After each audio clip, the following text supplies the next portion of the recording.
So how this is going to work, it's going to be a little bit different. We're going to start by singing.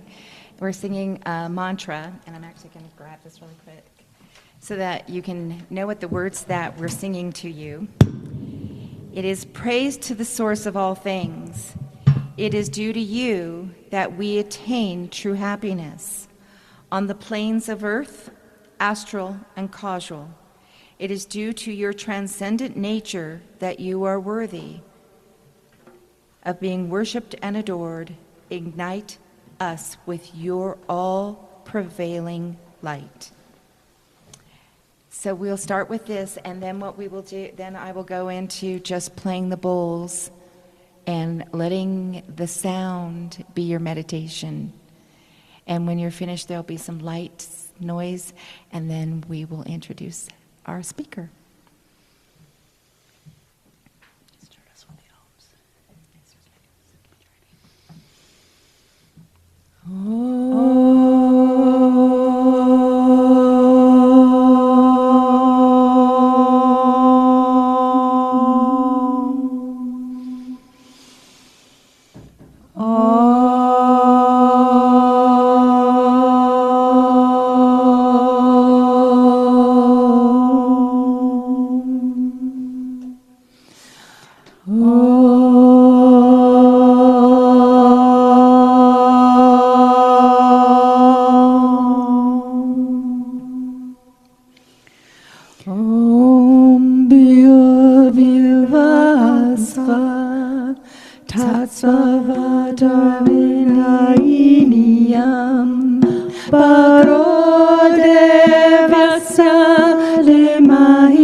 hardly want to speak after that.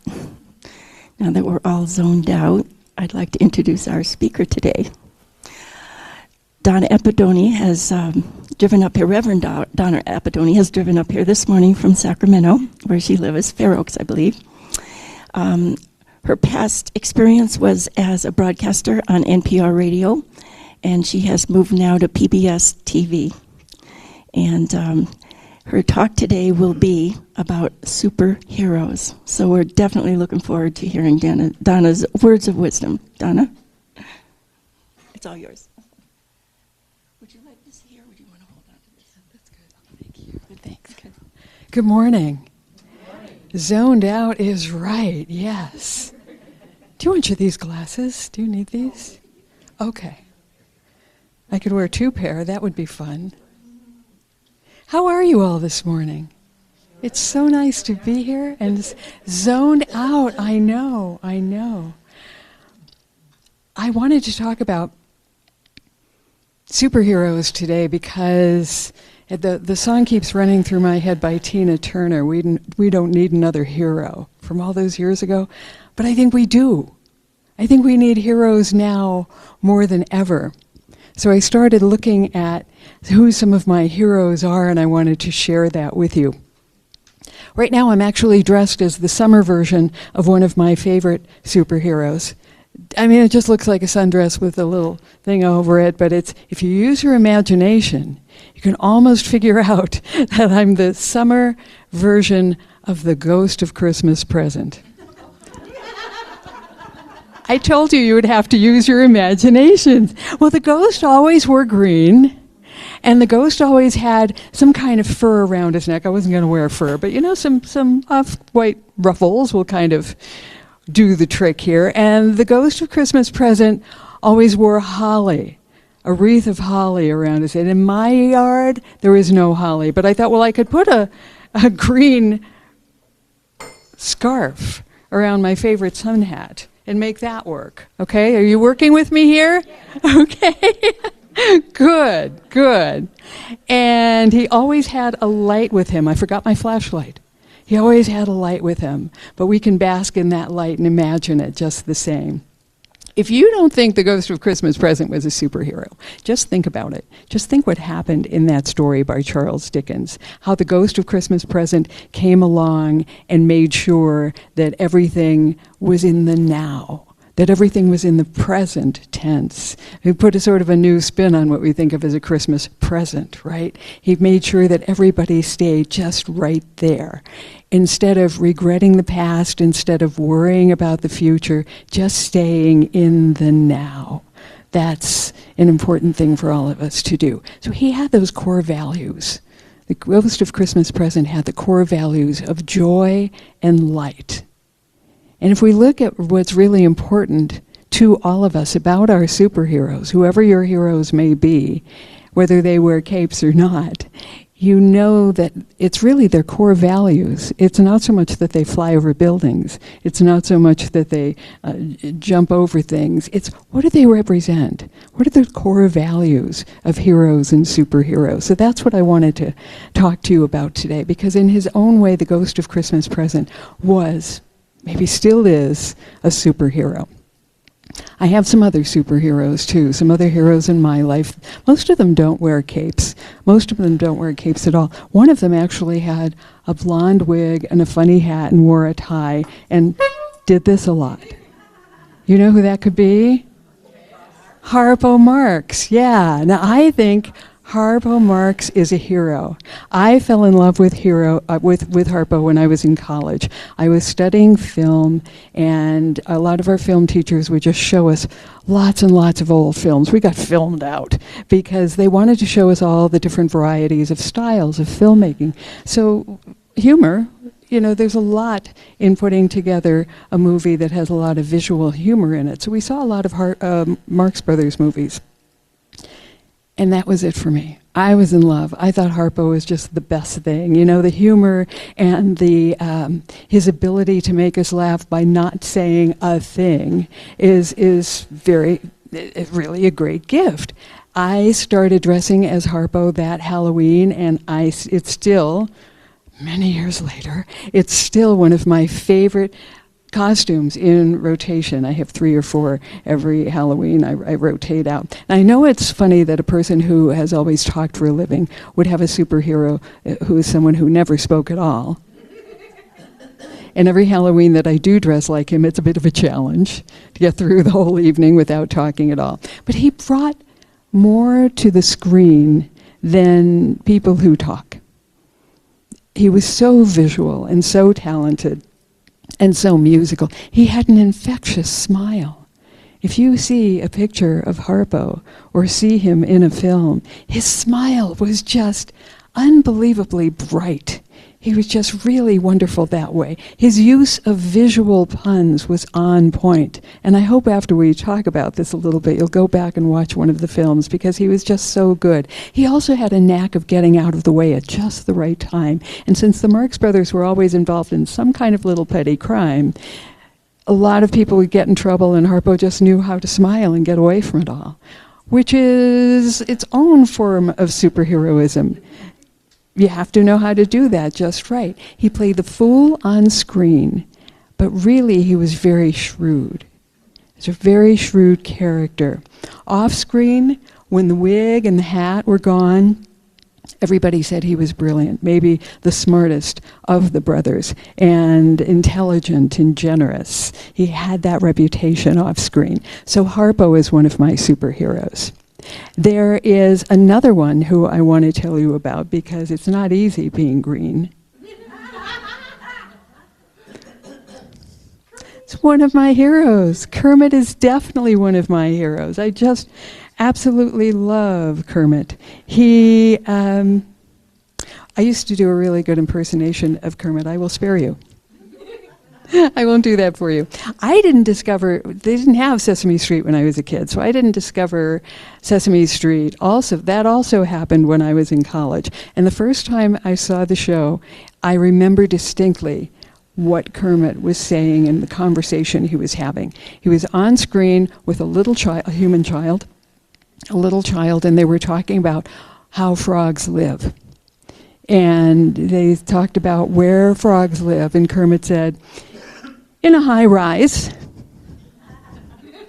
And then he found out that frogs actually live in a swamp, and he was horrified. And then they talked about what frogs eat, and he said, pizza. And then he found out that frogs eat flies, and he got that little snarly frown on his face that only Kermit can do. Just a wonderful, wonderful thing that he brings to us. I guess really it's not Kermit so much that I admire as a superhero, but the people behind Kermit, or under Kermit, I guess, because they're always, doing the thing as puppeteers. The people who, Jim Henson and Frank Oz and Carol Spinney, who's Big Bird for many, many years. They brought that fur to life. They put fur in our lives. They put monsters we could love into our lives. They raised generations of people around us. If that ain't a superhero, what is? Teaching wonderful, wonderful values. Grover, by the way, if lovable, huggable Grover were here, he would love this because he did wear a cape and he was superhero, super Grover on many occasions. So he would love this conversation. Because we're still in July, because we have celebrated the 250th anniversary of this country, I feel like I should add a couple of other heroes to the list. A couple of people who I admire from 250 years ago are Thomas Jefferson and John Adams, and I am the first to admit that they had a lot of shortcomings, and we know what some of those are. They probably had a whole lot we didn't know about. And I don't excuse those, but I hate to just throw out the baby with the bathwater and ignore some of the good things that they did, just because they had some risky pasts. So I want to give them credit for what they did accomplish, or we wouldn't be here, and what they did give us, and for the risks they took in order to make all of that work. But I think the real heroes of the American Revolution were not the founding fathers. They were the founding mothers. I think the women in the lives of those founding fathers were the ones who got things done that we always forget about. And Abigail Adams always jumps to the top of my list. Because think about this. You're running a small farm somewhere in Massachusetts. Your husband gets on the back of a horse and rides to Philadelphia, which was no short horse ride, you know, to go from somewhere in Massachusetts to Philadelphia to do that. And he goes because he has this crazy idea that he wants to start a country. And he leaves you behind to run the farm and watch the kids and make all of it happen. I think if I were Abigail Adams, I might have rolled my eyes just a bit when he made that announcement. And to have freedom in their particular case, there had to be a war. In Abigail Adams' particular case, the farmhouse, the house they lived in, was on a major road. The house is still there, and it's an even more major road now. But it was a dirt road at the time, but a throughway for the area. So every day, the people who were at war, coming or going, happy or injured, getting into it or coming out of it, were soldiers, walking past her home every day. So she got to see parts of a battle almost firsthand as they went by her house. And those were the days of a smallpox epidemic. All the women were left behind to run things through typhus and measles and tuberculosis and all of the things that we don't think much about now, but were very common in those years. And an interesting thing happened along the way. Abigail Adams became one of the most valuable advisors to her husband. I kind of think she was smarter than him.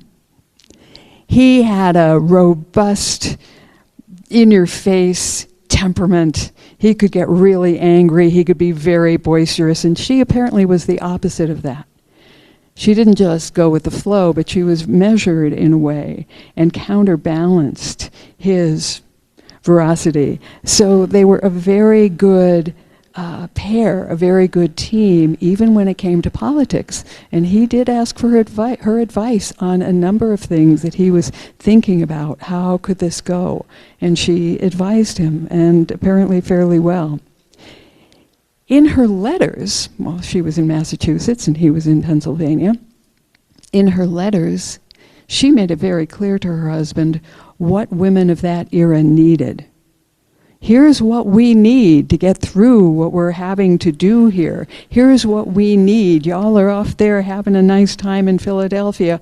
We're doing something else. We need pins, we need, because there was no metal, we need. So that she had a whole list, and she did not let up ever in those letters to let him know what was necessary and real on the home front while he was dealing with the big picture and what he thought that he wanted to happen, sort of that high-minded concept that he and the other founding fathers had. Not only did she write long and detailed letters to her husband, she was also pen pals with Thomas Jefferson. She got to know him through her husband's work and got to know him through letters back and forth. And the two of them, Jefferson and Mrs. Adams, wrote back and forth quite a bit. Fortunately, someone saved all of the letters from John Adams, Abigail Adams, Thomas Jefferson to each other. And it's a thick book of letters, but it's fascinating to read if you ever have a chance. It's just so interesting to see what was on their minds and what was important to them. That achieving freedom that they did was pretty important, and I think heroic in a lot of ways. I still really always think about them at this time of year, but at other times of years too. Just wanted to share some of those heroes with you, just because I think that they are all of our heroes, no matter who yours are. And when I look at mine, they're a reflection of what I want to be. But I think they're also a reflection of who I am.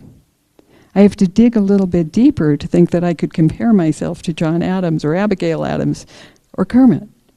But there's something in there that represents who I want to be.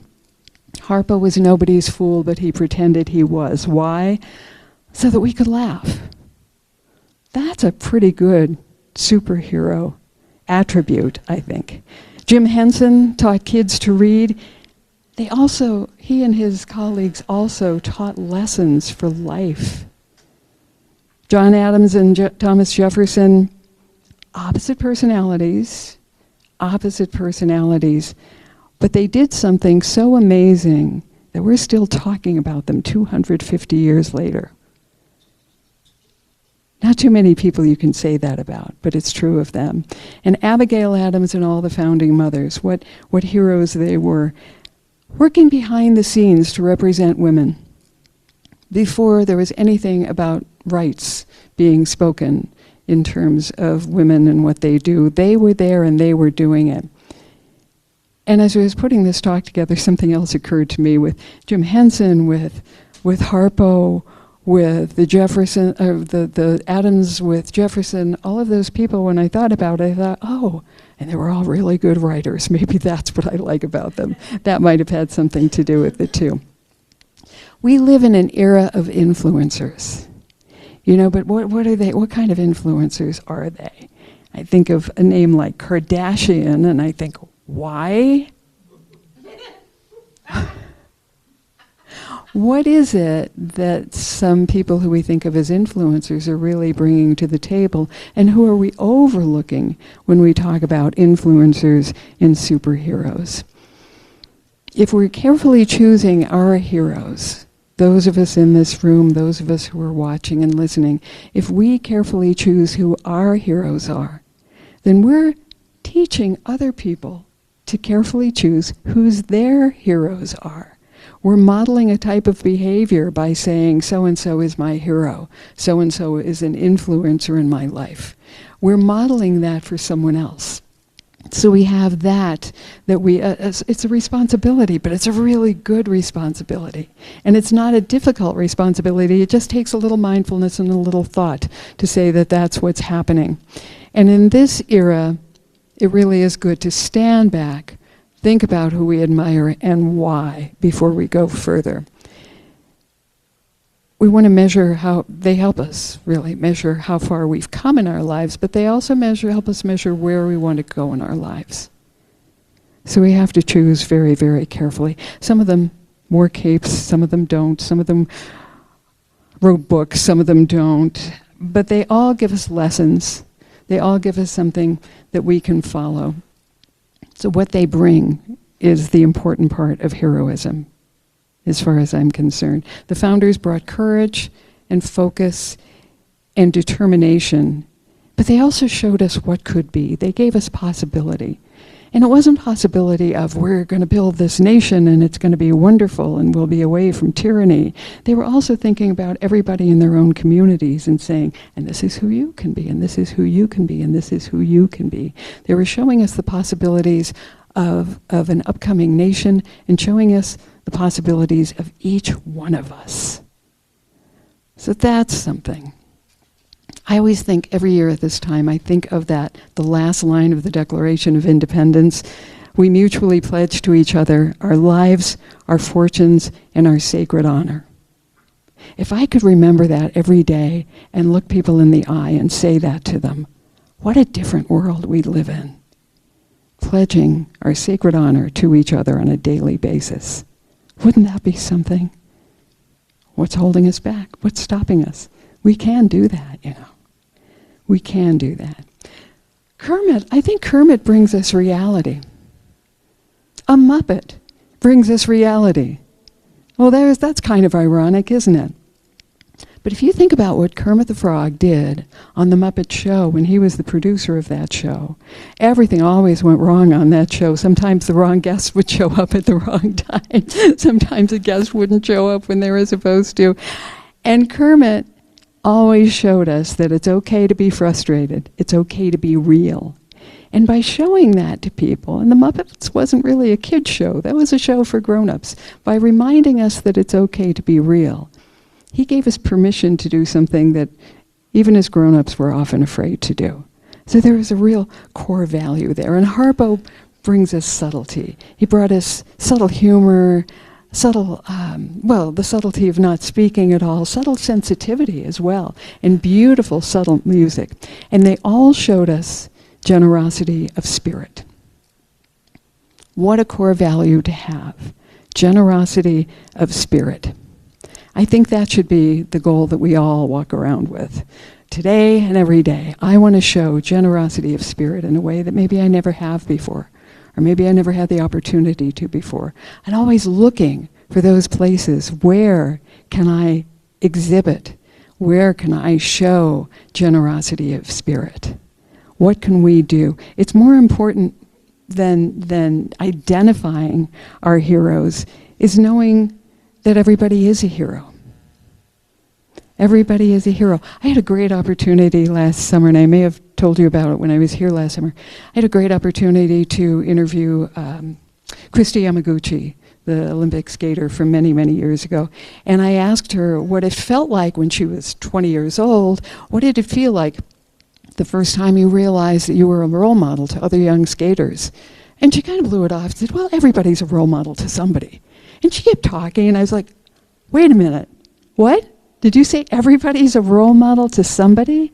Again, there's a sense of responsibility that comes with that, but there's also permission to be a role model, permission to do something that someone else can carry on in their lives in some ways. So that's what I leave you with. It changes how I looked at myself from then on, but hopefully it also changes how you see yourselves. How can you be a person that other people look up to? Not kids, but everybody. How can you be a person who everyone looks up to? We can't go around acting like heroes, but we can do something in our own way, our own very tiny generosity of spirit way that is, in fact, heroic.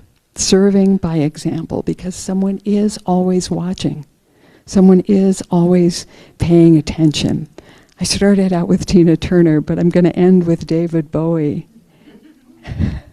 who said we can all be heroes for just one day. How about just 1 hour? How about the next 5 minutes?